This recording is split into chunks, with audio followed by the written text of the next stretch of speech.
Hello everyone, स्वागत है आपका आज की क्लास में और मैं हूं आपका नेट वाला भैया।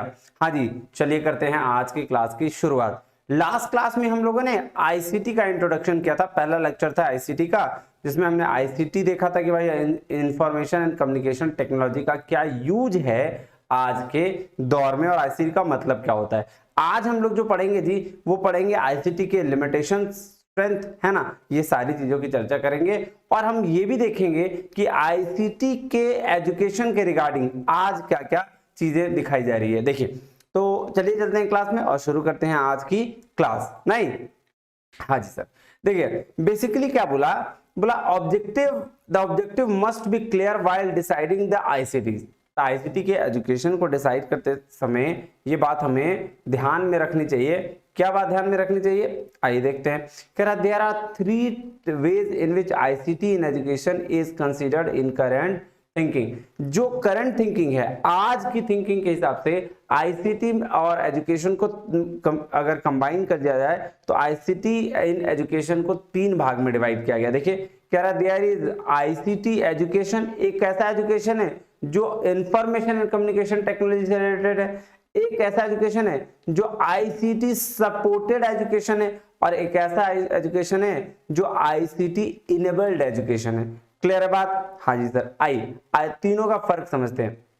आईसीटी एजुकेशन मतलब कंप्यूटर की ट्रेनिंग लेना नहीं, और आईसीटी सपोर्टेड एजुकेशन मतलब सर वैसा जैसे अगर कुछ चलाना सीखना हो तो टीवी प्रोग्राम्स, रेडियो या फिर कुछ उस तरह की चीज जिससे हमें उसको प्रैक्टिकली चला के सीखना हो तो उसको बोलेंगे क्या, आईसीटी सपोर्टेड एजुकेशन। और आईसीटी एनेबल्ड एजुकेशन जैसे कि बड़े बड़े प्लेटफॉर्म होती है, एडटेक होती है, अपना एप्स होता है, तो उसको बोलते हैं आईसीटी एनेबल्ड एजुकेशन। आइए देखते हैं क्या होता है।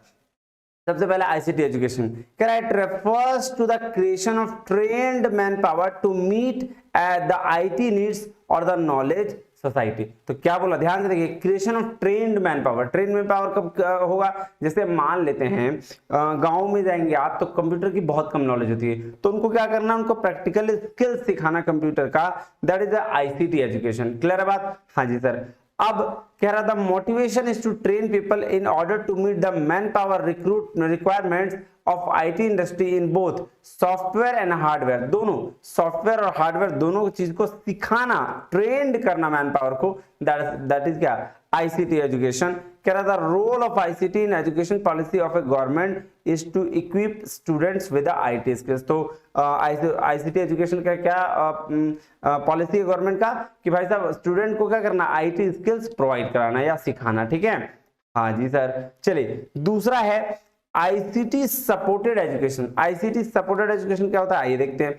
कह रहा है it is sometimes termed as multimedia education. क्या बोलते हैं इसको, मल्टीमीडिया एजुकेशन। कह रहा है nowadays many distance education universities and institutions use ICT to supplement printed study materials. Here ICT mainly includes broadcast media such as radio, TV programs, audio, video tapes, multimedia content such as lesson are offered on series. देखिए अभी क्या हो रहा है, ICT supported education क्या हो गया, मैं आपको एग्जांपल के तौर पर देता हूँ। जैसे मान लेते हैं ये कोर्सेज थे मेरे, ठीक है, इस कोर्स को मैंने क्या करा, एक पेन ड्राइव में डाला, इस पूरे पेन ड्राइव को मैंने सेल करना शुरू कर दिया, that is called ICT supported education. Clear है बात, समझ में आ रही बात? या फिर कोई चैनल है जहां से आप लेसन्स प्रोवाइड कर रहे हो, जैसे एक स्वयं प्रभा करके चैनल है, वो क्या है, वो आईसीटी सपोर्टेड एजुकेशन है। ठीक है, तो उसको बोलते हैं क्या, आईसीटी सपोर्टेड एजुकेशन। क्या कह रहा है, आईसीटी एनेबल्ड एजुकेशन। अब ये क्या, ये अपनी ऐप को कह सकते हैं। कह रहा है in this case the comprehensive educational programme is purely delivered through ICT, the using them as a basic medium for the teaching learning process as ICT as it requires ICT access। तो सीधा सीधी बात है कि ये app की बात कर रहा है कि भाई अपना पर्सनल ऐप निकाल दिया और उस ऐप के थ्रू आप क्या कर रहे हो, लर्निंग दे रहे हो। तो पहला आईसीटी एजुकेशन जिसमें कंप्यूटर से रिलेटेड या फिर क्या करना है, मैन पावर को ट्रेन करना है। दूसरा आईसीटी सपोर्टेड एजुकेशन मतलब जिससे कंप्यूटर के थ्रू आप सपोर्ट, जिसके सपोर्ट से आप एजुकेशन ले सको। तो जैसे मैंने एजुकेशन रिकॉर्ड किया, सारा कुछ किया, उसको पेन ड्राइव में डाला, वो हो गया आईसीटी सपोर्टेड एजुकेशन। और आईसीटी एनेबल्ड एजुकेशन क्या हो गया सर, ये इसको बोलते हैं अनअकैडमी। एग्जाम्पल के तौर पर आप देख सकते हो। ठीक है, कह रहा है target community of IT in India. अब देखिए कौन सी कम्युनिटी है जो टारगेट कम्युनिटी है इसका इंफॉर्मेशन टेक्नोलॉजी की इंडिया में। आइए इसके बारे में देखते हैं। कह रहा है as far as India demographic profile is concern, जैसे मतलब देखा गया है कि भाई इंडिया का डेमोग्राफिक प्रोफाइल अगर हम देखें, almost half of India population is below 25 years of age, बोलता आधा से ज्यादा जनसंख्या क्या है 25 साल से नीचे की है। कह रहा 70% of the live in rural areas, और 70% से ज्यादा लोग रूरल एरियाज में रहते हैं। कह रहा literacy rate is around 60%, people speak 50 major languages and the demand for education outstrips the conventional system ability to provide it and leaving no alternative for the use of technology in education। बोला भाई साहब ऐसा है, पहले ये कहानी था कि आपके आधी पॉपुलेशन 25 साल से नीचे की है, 70% लोग ज्यादा लोग गांव में रहते हैं, और वो क्या करते हैं अभी लिटरेसी जो है वो हमारे 60% है, और 15 मेजर लैंग्वेज में ये बातें करते हैं या फिर इसको बोलते हैं। कह रहा है उसी हिसाब से डिमांड एजुकेशन का जो है वो ट्रेडिशनली हिसाब से चलता आ जा रहा है, इसमें कोई चेंजेस नहीं है कि हम कुछ अपडेट करें। कह रहा है अर्बन रूरल डिवाइड, जिसको इसको डिजिटल अर्बन रूरल डिवाइड बोलते हैं, डिजिटल डिवाइड इसको, ठीक है, कि कितने लोगों को कंप्यूटर की नॉलेज है, आईसीटी की नॉलेज है, और जितने लोगों को कंप्यूटर की नॉलेज नहीं है, इसको बोलते हैं अर्बन रूरल डिवाइड, ठीक है। कह रहा है समटाइम्स टर्म्ड इक्विटी और रिसोर्सेज मेड डिजिटल डिवाइड, क्या बोला डिजिटल डिवाइड, ठीक है, कि कितने लोगों को हमारे कंप्यूटर की नॉलेज है या नहीं है। कह रहा है still exist in the terms of access in the new educational system there are 4 level of learners. अब देखिए नए एजुकेशन सिस्टम में 4 तरीके के लर्नर्स है। कौन कौन था, आइए पहला देखते हैं। पहला बोला था learners is in this category can afford high cost of the education for the sake of its quality. तो पहले तरह के जो लर्नर है फर्स्ट लेवल पे, उसके पास पैसे की कमी नहीं है, वो लर्नर आराम से एजुकेशन ले सकता है किसी भी हद पर, ठीक है। सेकेंड लेवल पे जो लर्नर है वो मेहनती बहुत है लेकिन उनके पास पैसे की जरूरत नहीं है। ये देखिए कह रहा है it consists of intelligent and competent students who are not able to afford the cost of education, so they prefer existing public institution and would soon be competing the first level. तो बोल रहा है दूसरे तरह, पहला तरीका कौन लोग हुआ, वो लोग जिसके पास पैसा भी है और जो लोग अफोर्ड जो लोग पढ़ने में भी तेज है। दूसरा तरीका का लोग कौन हुआ, वो लोग जो इंटेलिजेंट तो है लेकिन उनके पास पैसा नहीं है, वो अफोर्ड नहीं कर सकते उस तरह के एजुकेशन को, किस तरह से आईसीटी बेस्ड एजुकेशन को, तो वो फिर क्या करेंगे, वो फिर नई एजुकेशन ले पा रहे हैं, उसके लिए अभी वो कम्पीट कर रहे हैं कि भाई हम फर्स्ट लेवल में पहुंच जाएं। और तीसरे तरीके के लोग जो होते हैं वो right consist academically and financially poor student, बोलता है ये ना तो पढ़ने में तेज है और ना ही इसके पास पैसे हैं कि ये पढ़ पाएगा। कह रहा है who seeks access to education from not so qualitative institution of higher learning. तो इसके लिए क्या है, ना इसके पास पैसे और ना ये क्या कहते हैं पढ़ने में तेज है, तो इसके लिए कोई क्वालिटेटिव हायर एजुकेशन भी नहीं। और फोर्थ लेवल है जो पूरी तरीके से इलिटरेट है और पुअर गरीब है, ठीक है। तो यार ये 4 तरीके से इसको डिवाइड किया गया है। अब आइए देखते हैं क्या नेक्स्ट क्या ऑब्जेक्टिव्स, कि आईसीटी का हायर एजुकेशन में क्या क्या ऑब्जेक्टिव्स है, आइए इसकी चर्चा करते हैं। कह रहा था improving access system through online education, ये पहला ऑब्जेक्टिव होना चाहिए, बिल्कुल सही, कि सिस्टम ऑनलाइन एजुकेशन के थ्रू एक्सेस, जो एक्सेस मतलब उसमें पार्ट लेना, तो improving access to the system through online education ये होना चाहिए। कह रहा improve the quality of teaching specially across remote location, तो ये क्वालिटी ऑफ टीचिंग को भी आपको क्या करना है, इंप्रूव करना है। increasing transparency and strengthening systems process and compliance norms in higher education institutions। Clear है। कह रहा है measuring the students learning participation and effectiveness, ये भी करना, मेजर करना आपका स्टूडेंट्स के लर्निंग पार्टिसिपेशन को और इफेक्टिवनेस को। कह रहा है analysing students behaviour to maximise students involvement and optimising retention and improving placements. कह रहा है analysing students performance, placement, application volume, website analytics, social media metrics for the brand audit. तो ये क्या है, आईसीटी का ऑब्जेक्टिव है हायर एजुकेशन इंप्रूव करने के लिए। अब आइए स्ट्रेंथ और लिमिटेशंस ऑफ आईसीटी देखते हैं, फटाफट देखेंगे, इसको खत्म करेंगे। कह रहा है some of the strength of ICT are as follows, क्या क्या है, बोल रहा है individualisation of learning. Individualization of learning मतलब कि सर आप इंडिविजुअल बेसिस पर कहीं भी हो किसी भी तरीके से लर्निंग कर सकते हैं, ठीक है। ये क्या है, ये आईसीटी का स्ट्रेंथ है। कह रहा है individualisation of learning means that the people learn as individuals not as a homogeneous group. ICT may offer flexibility to each individual to relate to medium and its content. The concept of self-paced learning helps in this poor. तो देखिए individualisation का मतलब क्या, वो है group में रहना नहीं है, तो ग्रुप में क्या सीखना नहीं है, तो सिंपल सी बात क्या हो जाती है, फिर किसी को दिक्कत नहीं होता है। नहीं, जैसे मान लेते हैं कोई ऐसा बच्चा है जो बहुत कमजोर है, उसको ग्रुप में कुछ पूछना तो पूछने में बड़ा दिक्कत होता है, लेकिन इंडिविजुअलाइजेशन, इंडिविजुअल बेसिस पे अगर उसकी लर्निंग होगी तो फिर ये क्या, फिर आराम से चीजों को सीख पाएगा। दूसरा है इंटरएक्टिविटी। क्या कह रहा है, through interactivity feature the learner can relate to the content more effectively, go forward and backward in the content and start any point depending upon the prior knowledge and experience। तो बोल रहा देखिए ये क्या है, अब आप समझ लीजिए सीधा सीधी मैं वीडियो डाल रहा हूँ, अब आप ये वीडियो डाला हुआ रहेगा, आप कभी भी लाइफ में कभी भी रहे, कितना भी पीछे कर लो आगे कर लो, कोई फर्क नहीं पड़ने जा रहा। तो ये इंटरेक्टिविटी भी बड़ा इंपैक्ट पड़ता है क्या, कि भाई साहब कभी भी किसी भी तरीके से आप क्या कर सकते हो, सीख सकते हो। It is not always necessary that the learner should move in a sequential manner. Clear है बात? हाँ जी। पूरा डिस्टेंस एंड क्लाइमेट इंसेंसिटिव, तो क्या बोल रहा है कि डिस्टेंस और क्लाइमेट का भी इंसेंसिटिविटी होता है। देख कैसे, कह रहा teaching and learning could be taken out of the conventional education system of schools and colleges.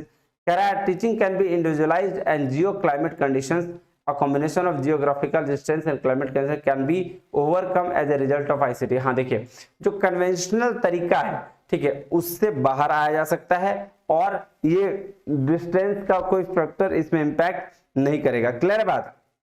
हाँ जी, तो ये भी एक स्ट्रेंथ है इसका। कह रहा more economical, higher speed of delivery and wider reach. ये बिल्कुल सही बात है कि मोर इकोनॉमिकल मतलब बहुत ज्यादा ये नहीं लग रहा, ठीक है, नंबर्स जितना चाहे वो लर्नर्स वो सीख सकते हैं। डिलीवरी ऑफ हाई डिलीवरी होता है इसका। हाई डिलीवरी मतलब जितना ज्यादा से ज्यादा चाहे आप सिखा सकते हैं, इसमें कोई दिक्कत नहीं है। कह रहा with increase number of learners the unit overhead comes down even though the initial investment में भी हायर। देखिए शुरुआती में वही बोल रहा है कि इनिशियल इन्वेस्टमेंट हो सकता है कि हायर हो, लेकिन जैसा जैसा आप सीखने की कैपेबिलिटी बहुत जल्दी आपकी इंप्रूवमेंट होती चली जाएगी। कह रहा the speed of delivery of content is instantaneous. ठीक है, हाँ जी सर। नेक्स्ट चलें, कह रहा था multiple teaching functions and diverse audience. बिल्कुल सही बात है, मल्टीपल टीचिंग फंक्शंस के लिए यूज किया जा सकता है। डाइवर्स ऑडियंस तो कोई भी हो सकता है। आप देखिए यहाँ से मैं पढ़ा रहा हूँ, पता नहीं कहाँ जिनको ये बेनिफिट लेना होगा वो ले रहे होंगे। कह रहा था in using ICTs especially the computer internet based technology can be useful in drills and practice to help diagnose and solve problems for accessing information and knowledge about the various related themes। Clear बात? कह रहा है ICT को use करके आप क्या करेंगे, computer और इंटरनेट बेस्ड टेक्नोलॉजी से आप प्रैक्टिसेस को डायग्नोस कर पाएंगे, आप प्रॉब्लम को सॉल्व कर पाएंगे, एक्सेस कर पाएंगे इंफॉर्मेशन को और नॉलेज को अलग अलग रिलेटेड टर्म्स में या अलग रिलेटेड थीम्स में। क्लियर है? कह रहा है यूनिफॉर्म क्वालिटी यूनिफॉर्म इसलिए कह रहा है content is well produce and is the quality is of good quality then the same quality can be delivered to the rich and the poor. बोल रहा है अगर ऐसा नहीं है कि हम डिलीवर करेंगे अमीर आदमी को तो ज्यादा और गरीब आदमी को तो कम, ऐसा कुछ नहीं है, इसमें सेम है ना, यूनिफॉर्म क्वालिटी सबके लिए बराबर है मिलेगा। कह रहा था urban and the rural equality at the same low cost, this will using ICT can be a great equaliser. Clear बात? हाँ जी सर। उसके बाद क्या लिमिटेशंस ऑफ ICT। अब लिमिटेशंस क्या कहता है, कह रहा ICT हैव सर्टेन वीकनेसेस। देखिए हर किसी का डिमेरिट और हर किसी का मेरिट होता है, ये बात तो पता है। आप में भी 50 मेरिट होगा, 50 डिमेरिट भी हो सकता है, बिल्कुल ठीक है, नालायक मानोगे तो नहीं, लेकिन फिर भी ये बात तो है फैक्ट।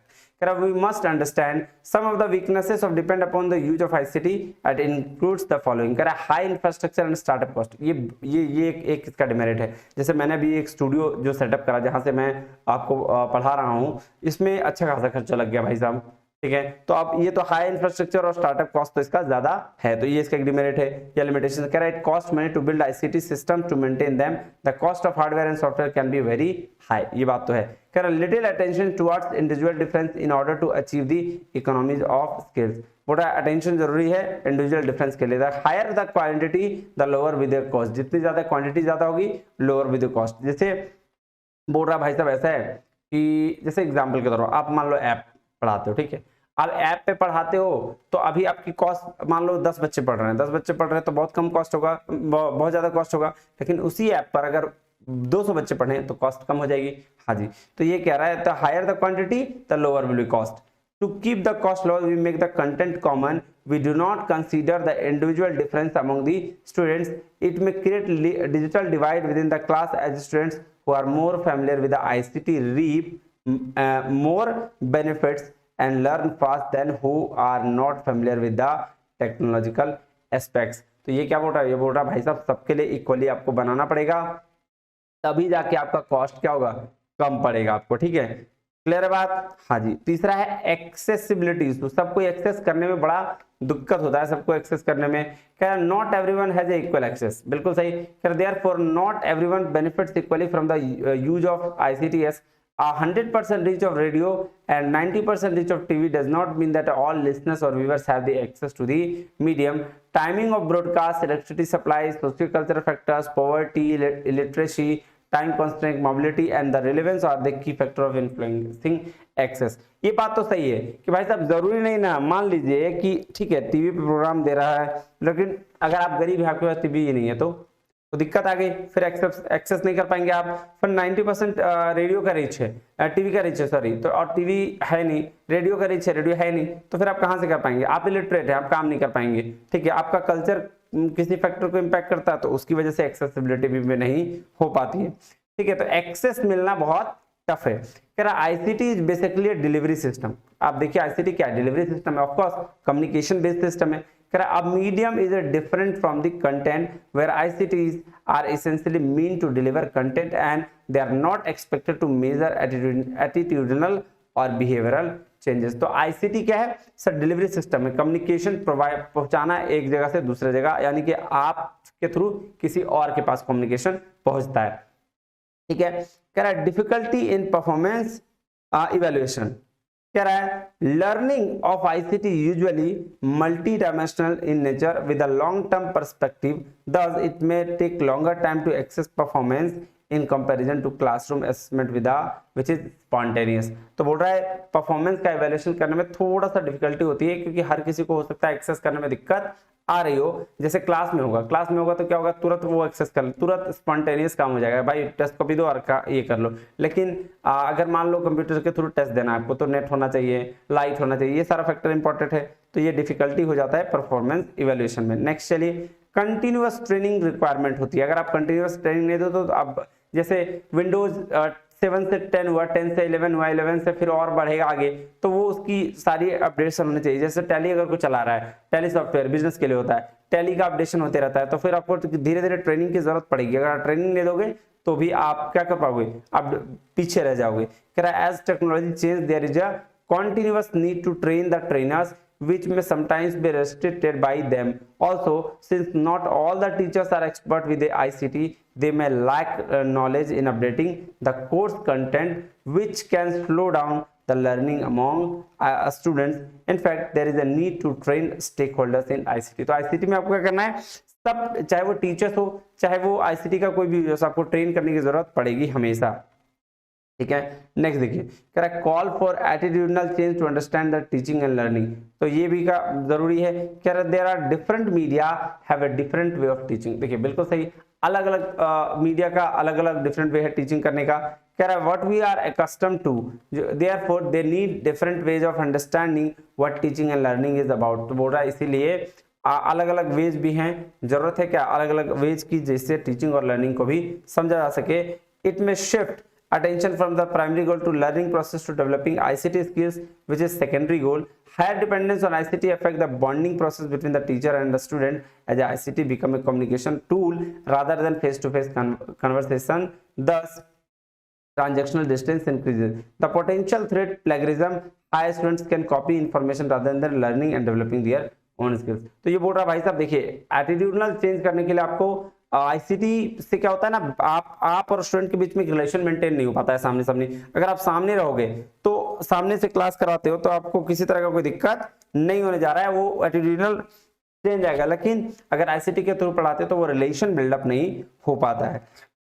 हाँ, तो अब क्या था, सिंक्रोनमस और असिंक्रोनस मीडिया। अब ये क्या होता है, देखिए असिंक्रोनस मीडिया का मतलब होता है कि जो लाइव हम लोग मीडिया के थ्रू करते हैं, जैसे यूट्यूब पे लाइव आ जाना, किसी और प्लेटफॉर्म पे लाइव आ जाना, व्हाट्सएप पे साथ में चैट करना, ठीक है, तो वो उसको हम लोग बोलते हैं क्या, सिंक्रोनस मीडिया। और असिंक्रोनस मीडिया जैसे जो लाइव ना करें हम, उसके बाद करें, जैसे ईमेल्स आपने भेजा तो उसका रिप्लाई बाद में आना, तो ईमेल भेजना क्या हो गया सर, असिंक्रोनस मीडिया हो गया। जैसे आपने व्हाट्सएप पर भी चैट किए तो एक बार हमने देखा और वो कभी बाद में सीन हुआ, उस तरह की मीडिया को जैसे पेपर्स हो गया, तो इसके थ्रू अगर जो मीडिया होती है उसको हम लोग बोलते हैं असिंक्रोनस मीडिया। क्लियर है बात? हाँ जी, तो कह रहा based upon their characteristics media technologies can be grouped in two categories, namely synchronous और asynchronous media. Synchronous media requires all participants to be together at the same time even though when they are in different location. तो बोला क्या कि सारे participants एक time पर आपको क्या करेंगे, कम्युनिकेट करेंगे, मीडिया के थ्रू जुड़ेंगे, चाहे वो डिफरेंट लोकेशंस पे हो, आप कहीं भी हो, दिल्ली, मुंबई, आगरा, कहीं भी, आप विदेशों में भी कहीं भी हो, तो आप बस एक वीडियो कॉल के थ्रू सारे से बात कर सकते हैं, कनेक्ट हो सकते हैं। क्लियर बात? That is synchronous media. asynchronous media allows participants in the learning process to be at the different times and the different places. क्या कह रहा है, मेजर आईसीटी लर्निंग कैटेगरीज। अच्छा देखिए, ये असिंक्रोनस मीडिया क्या बोला भाई साहब, ऐसा है अलग टाइम पे अलग प्लेसेस पे आप क्या करेंगे, लर्निंग के प्रोसेस को देखेंगे, उसको हम लोग बोलते हैं असिंक्रोनस मीडिया। तो डिफरेंटली समझ में आ जा रहा है बात? हाँ जी सर। जैसे अभी आप रिकॉर्डेड लेक्चर्स देख रहे हैं, मेरा जो है वो रिकॉर्डेड लेक्चर्स देख रहे हैं, दैट इज असिंक्रोनस मीडिया। लेकिन अगर मैं किसी दिन यूट्यूब पे लाइव आके आपको पढ़ाऊं, that is synchronous media. Clear है बात? हाँ जी सर। आई नेक्स्ट चलते हैं। कह रहा है in the view of ICT education can be classified into 3 main categories as follows. 3 categories में आईसीटी के एजुकेशन को बांटा गया है। क्या क्या? पहला है ई लर्निंग। ई लर्निंग मतलब इलेक्ट्रॉनिक लर्निंग, ठीक है, हाँ जी सर। दूसरा है ब्लेंडेड लर्निंग, जहां पे आपका ट्रेडिशनल लर्निंग भी आता है, इलेक्ट्रॉनिक लर्निंग भी आता है और सभी तरह की लर्निंग यहाँ पे ब्लेंडेड मतलब मिला हुआ। डिस्टेंस लर्निंग सर, ऐसा लर्निंग जो आप कहीं और हैं और नॉलेज कहीं उसके और से ले रहे हैं, that is called distance learning. Clear बात? हाँ जी सर। कह रहा है in addition there are face to face self paced, wait करिएगा एक मिनट, ठीक है, they are face to face self paced online collaborative learning under major ICT learning categories. तो क्या बोल रहा है, इसमें और इंक्लूडेड क्या है, face to face learning, self paced learning, online collaborative learning, किसके अंदर है, आईसीटी के अंदर आने वाले कैटेगरीज हैं, ठीक है। आइए चलते हैं पहला में। क्या पहला क्या, e learning and electronic learning क्या होता है, देखिएगा। कह रहा है it is also known as online learning and it is commonly associated with the field of advanced learning technology which deals with the both technologies and associated methodologies in the learning using networked or multimedia technologies। अगर मैं इसको सीधा सीधी बात करूं तो एक बात मैं बताऊं सर, YouTube पर वीडियोस देख रहे हैं, ई लर्निंग, ठीक है। अगर आप कहीं गूगल मीट के थ्रू पढ़ाई कर रहे हैं, ई लर्निंग। तो इलेक्ट्रॉनिक लर्निंग मतलब ऑनलाइन लर्निंग लेना, ठीक है, चाहे किसी ऐप के थ्रू हो, चाहे आप ऑनलाइन किसी तरीके से भी स्टडी करें, that is a part of e learning. कह रहा है distance education provided the base of e learning development. E learning can be on demand, it overcomes timing, attendance and travel difficulties. It also higher participation and greater interaction। बोला भाई साहब simple सा बात है, जब डिस्टेंस एजुकेशन की बात आई तो ई लर्निंग को बढ़ावा दिया गया, ई लर्निंग डिमांड में आ गई, और ये क्या करता है, अटेंडेंस, टाइमिंग्स, ट्रेवल डिफिकल्टीज को सेव करता है। यहाँ पे क्या है कि भाई साहब ज्यादा से ज्यादा पार्टिसिपेशन है और ग्रेटर इंटरेक्शन है। जैसे आप अभी अपने घर में बैठे होंगे, पता नहीं कहाँ पे होंगे, और मैं वीडियो रिकॉर्ड कर रहा हूं और आप क्या कर रहे हो, आप इजीली उसको अवेल कर पा रहे हो और नॉलेज ले पा रहे हो। तो ये क्या है, इलेक्ट्रॉनिक लर्निंग या ई लर्निंग ही बोलते हैं, जिसको ऑनलाइन लर्निंग भी कहा जाता है। उसके बाद है ब्लेंडेड लर्निंग। ब्लेंडेड लर्निंग का क्या मतलब हुआ जी, कह रहा है it is a combination of multiple approaches to the learning. Multiple approach मतलब सर जैसे ऑनलाइन लर्निंग भी आ जाएगा इसमें, ट्रेडिशनल लर्निंग जो चौक वाला मेथड, उस तरह से भी, तो सारी लर्निंग को मिला के हम लोग ब्लेंडेड लर्निंग कहते हैं। कह रहा है it is usually used to define a situation where the different delivery methods are combined together to deliver a particular course. तो बोला भाई साहब एक कोर्स में अलग अलग मेथड्स के थ्रू अगर आप कंबाइंड करके कोई चीज आप डिलीवर कर रहे हैं, that is called blended learning. Clear है? हाँ जी सर।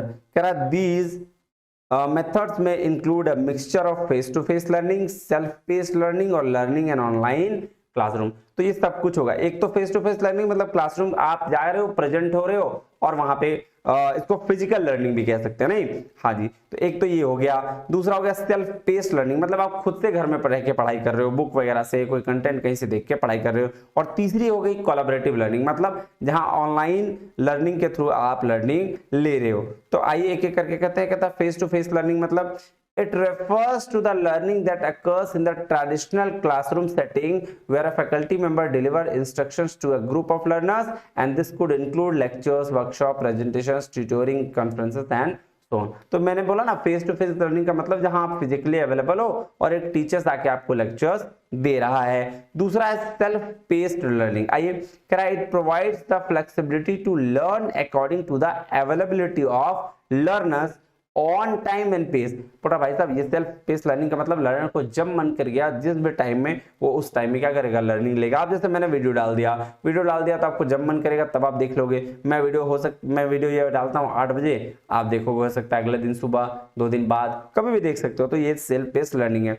कह रहा है It occurs a variety of ways such as reading specific chapter from textbook। अब देखो सेल्फ पेस लर्निंग सिर्फ वीडियो देखना ही नहीं हुआ, आप किसी बुक से भी पढ़ लो, वो भी सेल्फ पेस लर्निंग आ गया। कोई चैप्टर्स देख लो, वो भी आ गया। कहीं गूगल से खोज लो, वो भी सेल्फ पेस लर्निंग में आ गया। कह रहा studying the course material presented through the web based or CD based courses, attending the pre-recorded classes or sessions, reading articles referred by the faculty members, working on assignments and projects and searching and browsing the internet। देख लीजिए सारा चीज आ गया ना।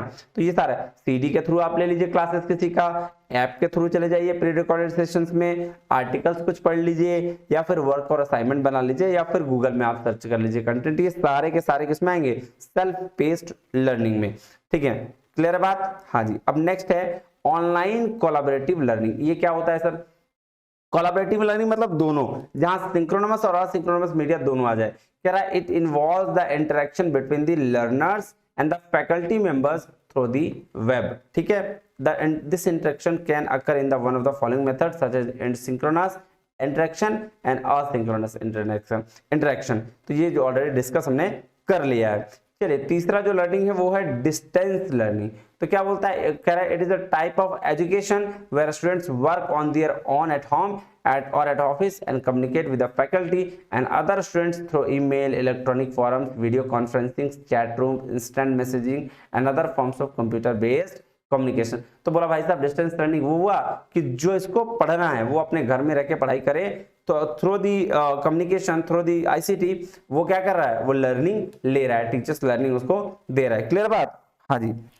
आइए कह रहा है it is also known as open learning. कह रहा most distance learning programmes include a computer based training. तो क्या बोल रहा है, जो मोस्ट लर्निंग डिस्टेंस प्रोग्राम है वो CBT की ट्रेनिंग भी देता है। कह रहा system and communication tools to produce a virtual classroom as the internet and world wide web are the accessible from virtually all computer platforms, they are the increasingly serving the foundation of for many distinct learning system। तो देखिए internet की वजह से sir आप continuously distance learning का course जो है वो बढ़ रहा है। ICT also allows the creation of digital resources like digital libraries where the students, teachers, professionals can access research material and course material from any place at any time। Such facilities allow networking of academic and researchers, hence the sharing of scholarly material leads to the quality enhancement in teaching and learning। तो ये बोला भाई साहब ICT और भी चीजें क्या digital resource बना दिया गया है, इसमें डिजिटल लाइब्रेरी बना दी गई है, जिससे जो स्टूडेंट है, टीचर्स है, रिसर्चर्स है, प्रोफेशनल्स है, वो सारा क्या कर रहे हैं, वो सारा अपना कंटेंट जो है वहां से देख रहे हैं, पढ़ पा रहे हैं और अपनी ICT के थ्रू एजुकेशन सही कर पा रहे हैं। तो बेसिकली इस चैप्टर 1 में हमें क्या पढ़ना था कि ICT का क्या रोल है हमारे एजुकेशन में। क्लियर है बात? हाँ जी सर। इंफॉर्मेशन कम्युनिकेशन टेक्नोलॉजी कहते किसे।